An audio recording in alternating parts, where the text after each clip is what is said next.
I'm Cindy Briggs, and this is Soldier's Heart.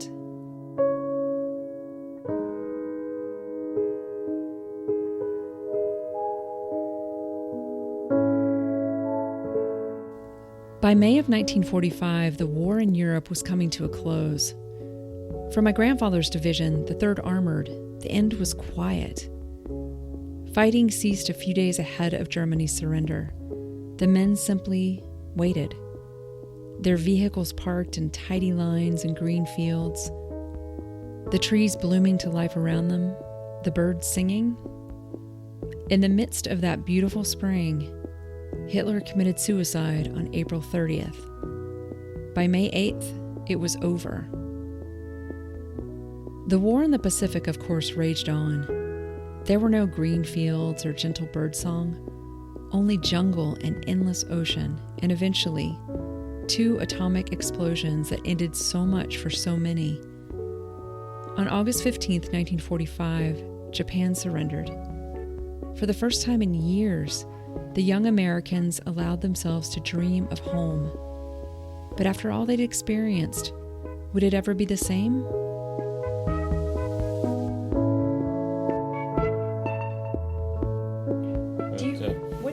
About VE Day, was that important for you all, or not so much? Yeah, it was an important day. Of course, where we were not. I'd forgotten exactly where we were at that time, but anyway, we didn't get into the celebration that we did VJ Day because, let's say, we had just finished our mission training in California, and on a bus in the way to Sacramento when the war was announced over. And when we got into that town, every traffic was stopped. The streets were full. And if you were a GI, you were on top of the world for that night. It was really, really a celebration. I don't think anybody went to bed that night.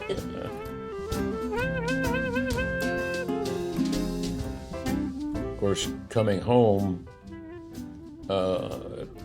most of the people that I knew and forth, we came home one at a time.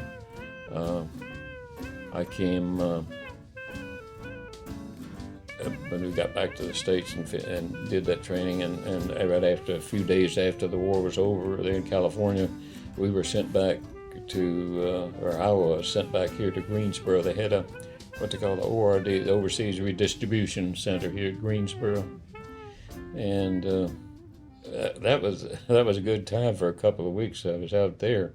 The food was available any time of day, all day long, day and night. Anytime you wanted food, it was available.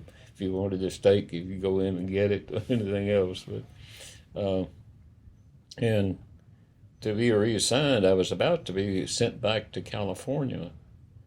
And I just had a little over 2.5 months to go to have enough time to get out. But I told the captain there that I said, I want to live about 40 miles from here. It looks like it's kind of foolish for me to go back to California. And so they sent me out to at Greensboro Airport. They had a little center out there, little squadron or camp. So I did my last 2 months out there.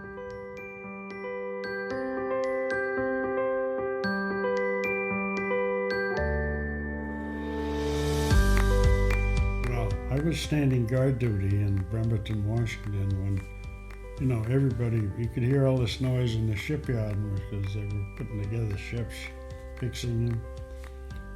And all of a sudden, the whistles blew and everybody stopped work. Everybody's yelling and screaming. I said, what's going on? Somebody said, the war's over. And I was on guard duty. I couldn't go off and celebrate. That's how the war ended for me. Yeah.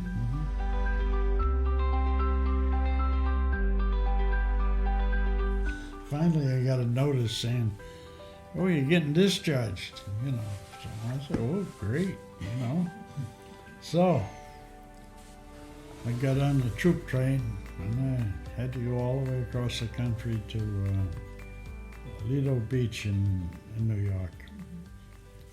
And that was the greatest trip of my life. You know, that was an old-time train full of troops, and it had a piano on the back, in the very back of the plane. And there'd be a guy playing it all day long, all these old-time songs. So, and we had a porter that made up the bed for us. Yeah, so we had all the royal treatment.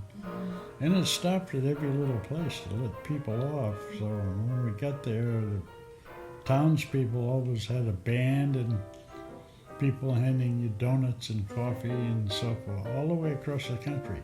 It was fantastic.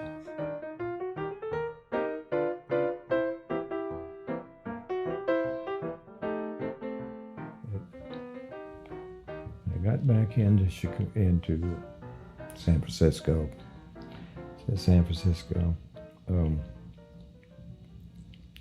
I called Mother. I hadn't been able to communicate with her for almost 8 months, 9 months, or something like that. And Mother, it was 2 o'clock in the morning on the West Coast. And no, it was 3 hours difference on the West Coast.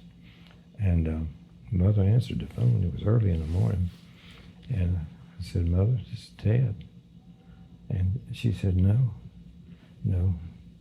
it's not Ted. Ted's dead. And I said, Mother, you don't understand. This is me. This is Ted. No, it's not Ted. Ted's dead. And she then started crying.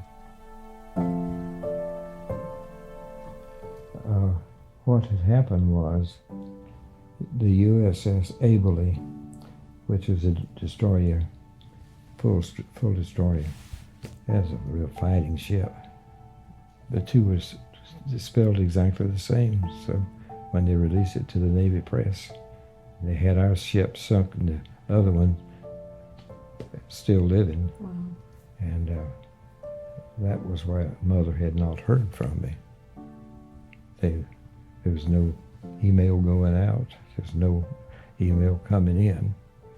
And all the people that were on this boat, ours, had family.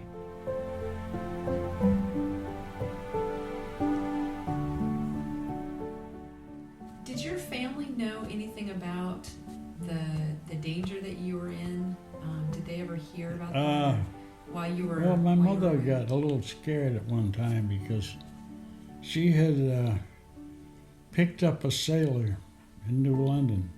You know, was driving him back to submarine base, and he wanted to know what ship I was on, and she told me, he said, oh, that was the one that was hit yesterday. That's what she told my mother. I said, oh, I didn't know anything about it. So she didn't know. She had no idea what shape I was in or anything like that, you know. Yeah, it was like really something else. So that when I arrived, it was in New London to get off, you know. I could see them way up on the hill. You know, when we met, we couldn't even speak.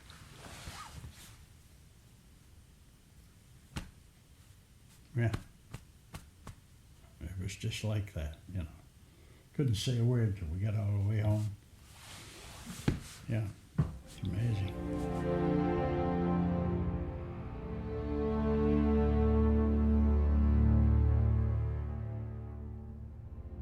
Yeah. How did you find out about your brother who died? How did you get that news? Every time I would come back in the port, that would be the first thing I'd do. I would call home, and so then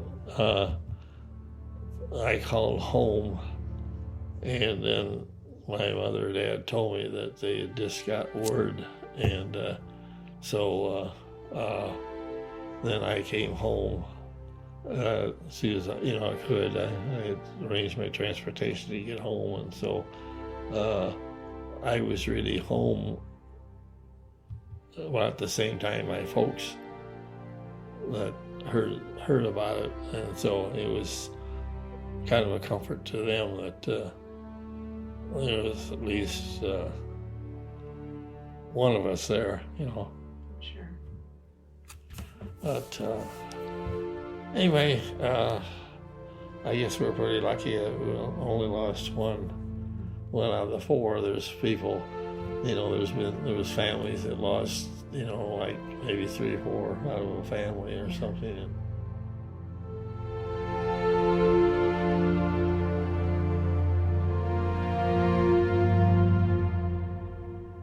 Did your brothers talk very much about their time in service? Did you all ever talk together about what you experienced? Yeah, we'd kid each other a lot sometimes, and but the younger brother, he really saw it. So That was Ned? Ned, So all 5 of you were in service? yeah, and so I don't know how Mom took it, but she did. I don't know how she took it either. Yeah. That would have been hard, especially with 3 of you in Yeah. pretty dangerous situations. And when they got word that, you know, Ned got hit, and they sent a telegram, and some officers took it out the country to Dad and Mom, and told them that he had been hit. They didn't know how bad or anything, just other than the fact that he'd been wounded. But he was the first one that got back and got home.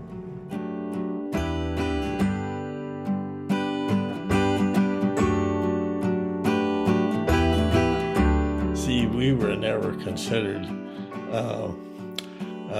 part of the armed services, and the war was over in 45, and 43 years later, it had been 1988, the Congress passed a law, and that the Merchant Marine, that those that served during World War II under, like, you know, around 45, where they had some dates there that were considered then members of the armed forces. So it took me about 2 years to gather up my paperwork, because they really didn't have any paperwork on it. They had lost it. They knew where we were at during the war years, but anyway. So in 1990, I received my honorable discharge from the United States Coast Guard, and that's where I got my license, a marine engineer license from anyway. So I missed out on 45 years of having benefits under the GI Bill of Rights. So.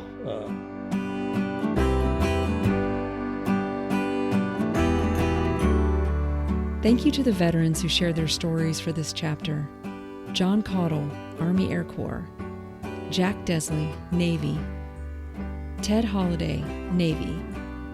Elwin Carew, Merchant Marines. Jimmy Weevil, Marine Corps. Soldier's Heart is written and produced by me, Cindy Briggs, and features veteran stories from North Carolina. We honor vets by listening to their stories. You can follow along on Twitter, Instagram, and Facebook at Soldier's Heart NC. If you have an idea for a story or interview, email us at soldiersheartnc@gmail.com. Special thanks to the Winston-Salem Muse of Winston-Salem, North Carolina, where all these stories are archived. You can learn more about the museum at musews.org. That's musews.org.